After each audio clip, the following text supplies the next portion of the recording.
waited 10 years. I knew this day would come. If you want another victim, take me. But leave those people in peace. God damn you.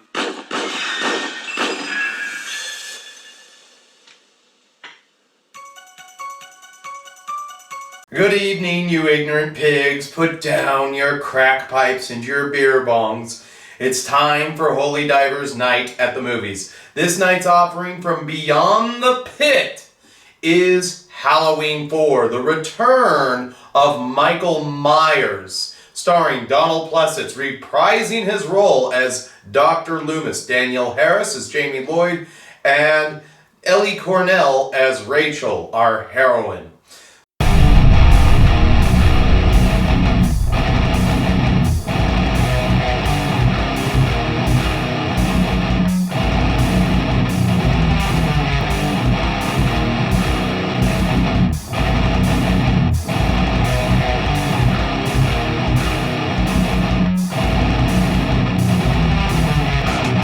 So, one of the things that keeps me coming back to the entire franchise is Donald Pleasence. Donald Pleasence is probably the biggest blessing that this movie series received.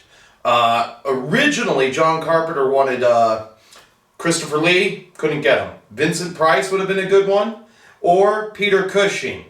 But he did get Donald Pleasence. Now, Donald Pleasence, a little unknown fact about that guy is he had 6 kids. And he took the part for a paltry $25,000, $50,000, somewhere in that bracket there. And then he got called back and probably got a little bit more money for the sequel, but number 4, which is probably my favorite of the Halloweens, he really establishes the Loomis character. And, you know, there are a lot of theories out there in Halloween as why did Michael Myers go crazy? You don't need an explanation. You do not need an explanation. Loomis gives you an explanation. He had the blackest eyes. The devil's eyes. I met this 6-year-old child with this blank, pale, emotionless face and the blackest eyes. The devil's eyes. I spent 8 years trying to reach him, and then another 7 trying to keep him locked up because I realized that what was living behind that boy's eyes was purely and simply evil.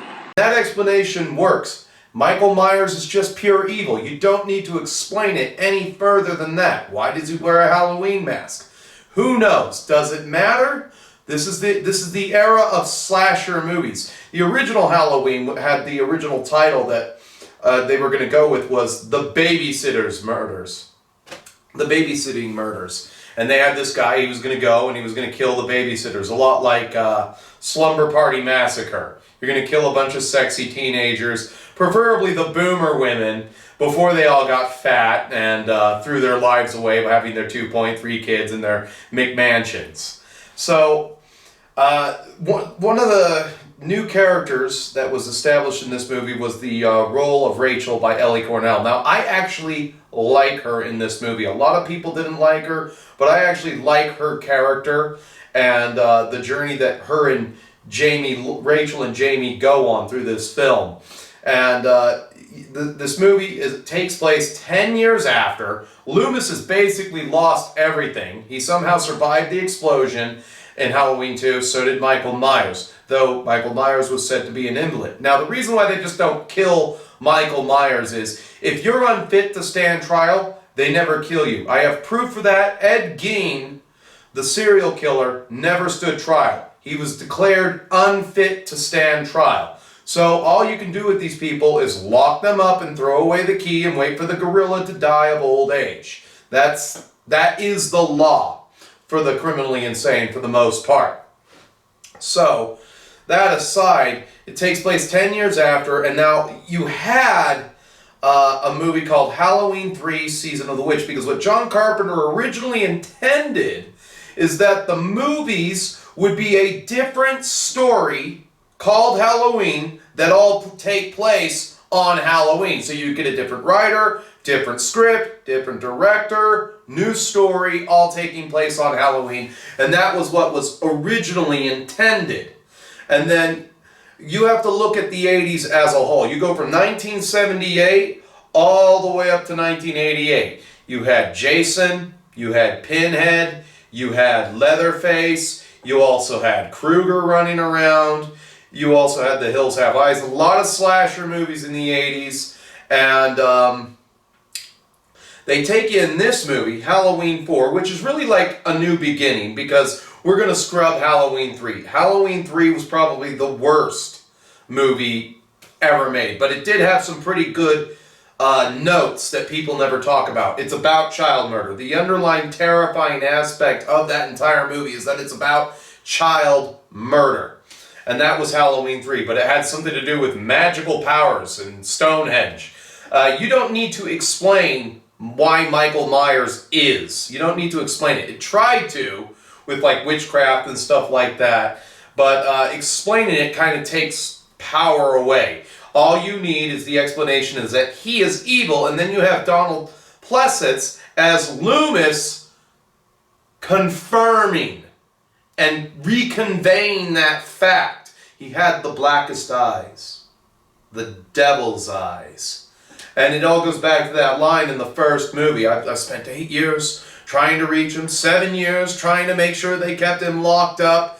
And then they have this new showdown, and they kind of turned Donald Pleasence in this one to Action Man, because my favorite scene in the entire movie is when he's at the gas station, and Michael Myers has already been there. He's killed the mechanic, he's probably killed another mechanic, that is presumed, and he's killed the waitress in the cafe and possibly the cook, so 4 more people. By this time, he's already raked in a body count of maybe 8 or 9 people. 3 of which of those kills are presumed, because you do know that he killed the EMTs in the ambulance with his bare hands. The crash probably killed the driver of the ambulance. And then it's presumed that he killed 2 more people. There might have been a cook, there might not have been a cook over there. And then he blows up, rips out of there with a nice big tow truck, starts a fire. Loomis dodges the explosion after, going bloody with his shoddy, and they turn him into Action Man. And then you see the phone cords drop off. So you got local calls. And that's a setup that pays off in this movie. You got local calls, but you're not going to have long distance calls. And that's kind of where this story begins. Because Loomis basically says, it's Halloween. Do you know what night it is? Well, I know where he's going, and I'll find him in 4 hours. If you don't, he's heading to Haddonfield. And I can't imagine why. He's been in a coma for 10 years. Nobody takes Loomis seriously. Michael Myers has taken everything from this guy. He's lost his credibility as a psychiatrist, doctor. He's got a cane, and he's got some kind of thing on his face that they can't quite make their mind. That's one thing that's wrong with this movie. The makeup keeps changing on his face. They never really just made it a solid series of burn marks. Sometimes it looks like it's got a gigantic Cocoa Puff in the middle of it. Sometimes it doesn't. But he immediately heads in, and they did a really good job at making Midvale, Utah look like Illinois. Now, I want you to play a drinking game when you're watching this movie during all the daylight scenes to see it, because in Midvale is in Salt Lake.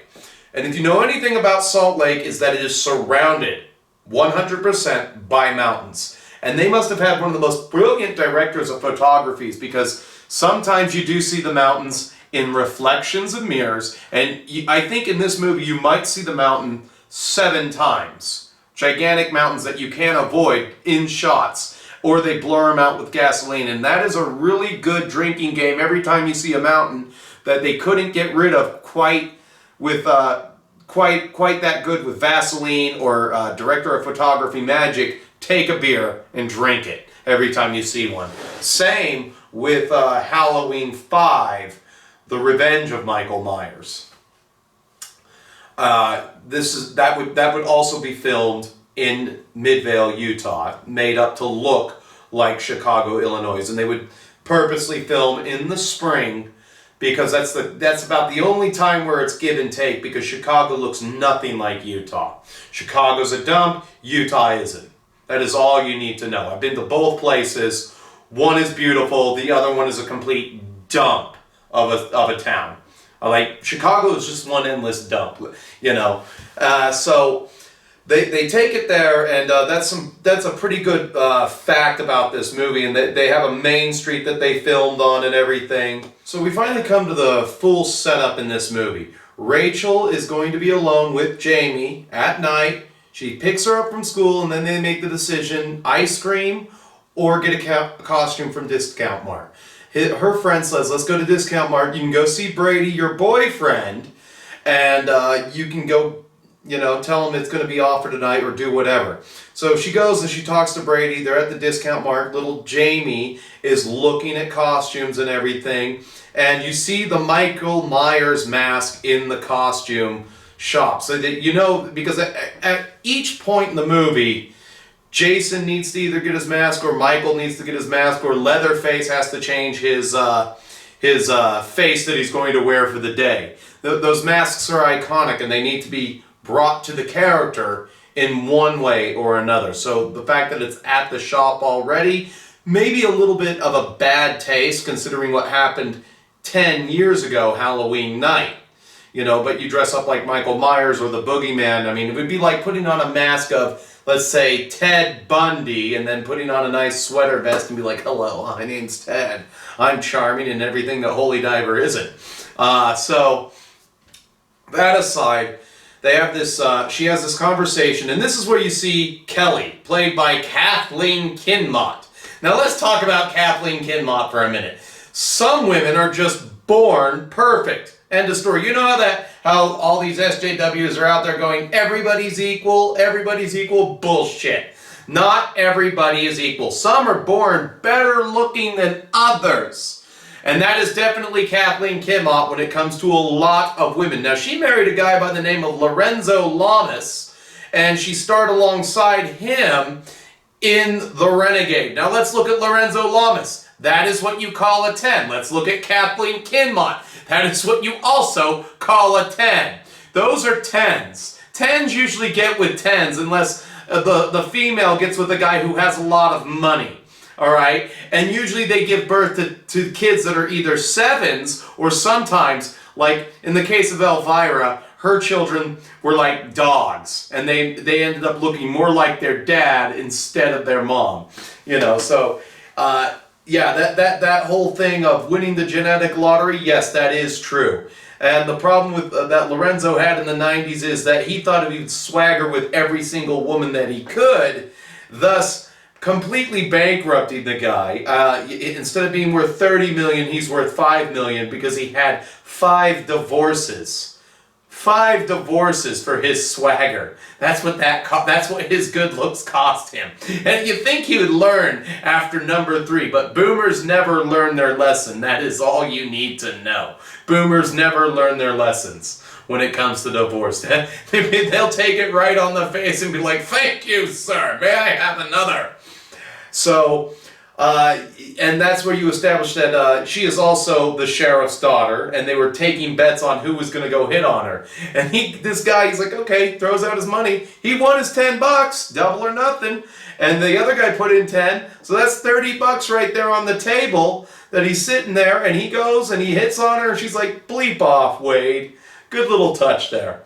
And then you have the jump scare with Michael Myers. You cut back to where Loomis is hitchhiking from the gas station, and these terrible children stop and they start cheering him on, and they leave him right there, and a quaff of dust just sort of hits him right in the face. And this is where you meet the Reverend Jackson Soothsayer, basically an allegory for what Dr. Loomis is. He picks them up. They go, and the guy sneezes right on his hand, and Loomis still shakes his hand.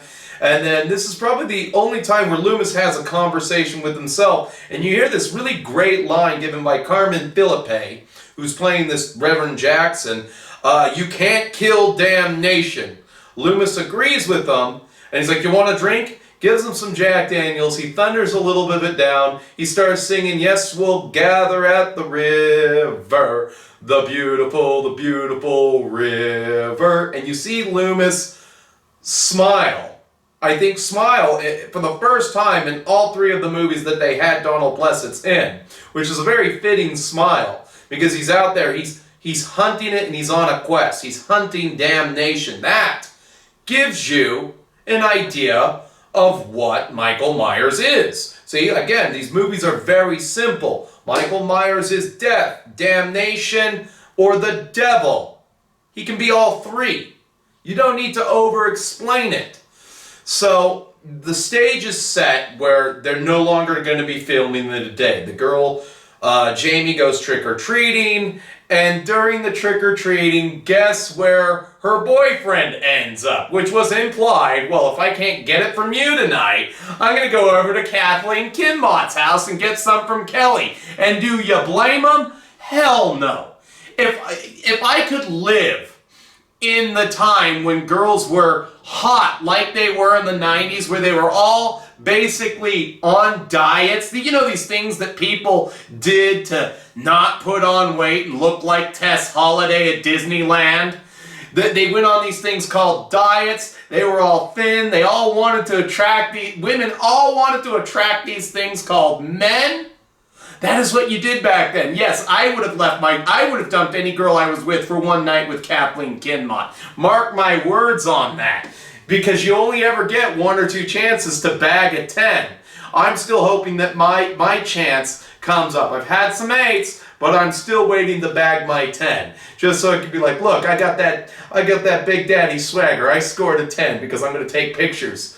And they're going to be almost borderline obsessive. And then they're going to go on my Instagram. Yes, I, the Grim Creeper, aka Holy Diver, bagged this 10 on this day. I'm marking it in the calendar. I can die a happy man. And then she catches him there with Kathleen Kinmont. And I still don't blame the guy. I still don't blame him. And the stage is set for Loomis to finally meet Bo Starr, or Sheriff Meeker. So roughly about 45 minutes into the movie, Rachel, played by Ellie Cornell, begins to really carry the film. Her and Jamie get separated during the trick-or-treating, and this is where you run into Michael Myers stalking Rachel. And then, just before they're picked up to the police, they're surrounded by Michael Myers pretenders. And so the Halloween mask in the discount store had a payoff. So there were more people dressed up like Michael Myers, and then they cut to a scene of them driving away from the actual Michael Myers. So this is, they go to the police station, they find out the police station's been wiped out, and then the entire cast gathers at the sheriff's house.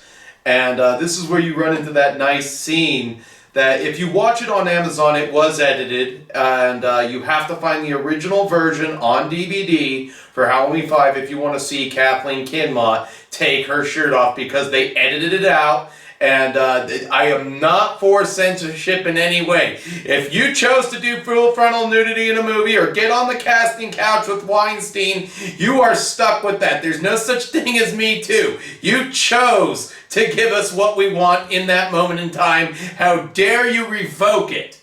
So, yes, get the original theatrical release on DVD. And those DVDs, Halloween 4 and 5, they are expensive.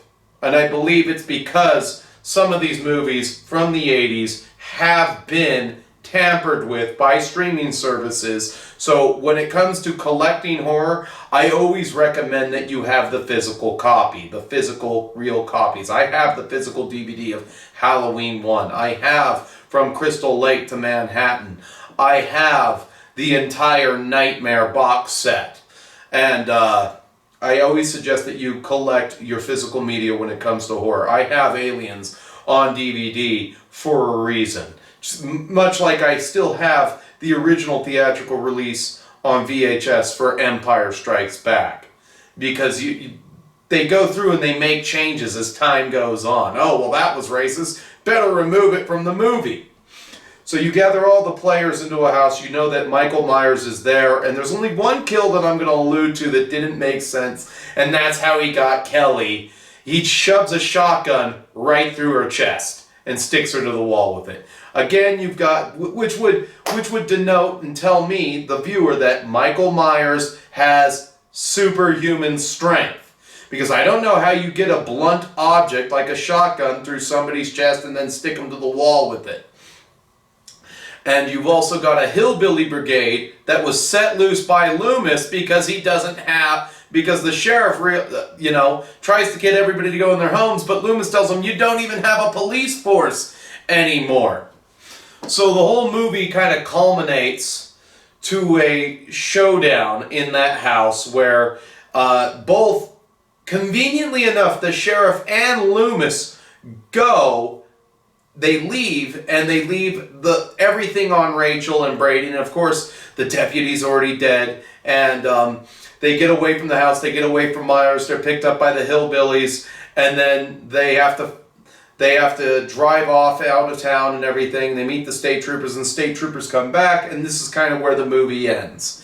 As far as Halloween 4 is concerned, I got to give this 4 skulls out of 5. It's one of the strongest movies in the franchise, simply because Halloween has various timelines. Danielle Harris, the girl who plays Jamie, would actually be in the remake Halloween done by Rob Zombie, which those 2 movies have their own timeline.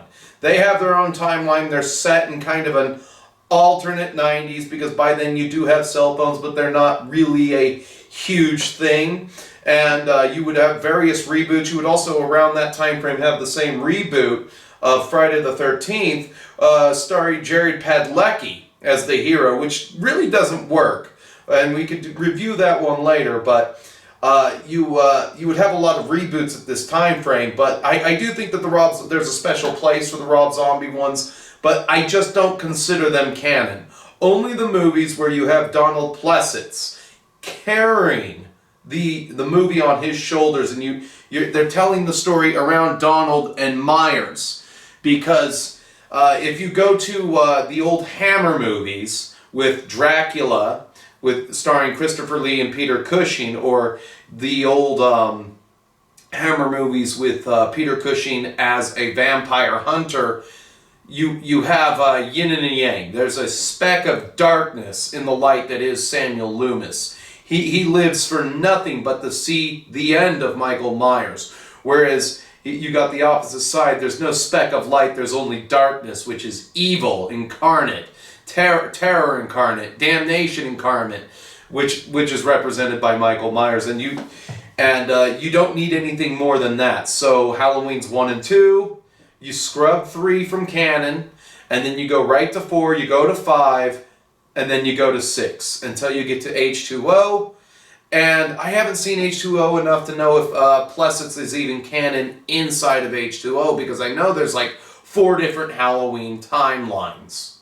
So with that said, you got to check this one out, especially in October. It never gets old. And you got Kathleen Kinmont and you got Ellie Cornell, and this is back in the days when women were 90s hot. Then that's what I demand. At least go hashtag stop being fat. And as you know, YouTube has many features you can use to interact with me. You can like the video, dislike the video, comment, or subscribe.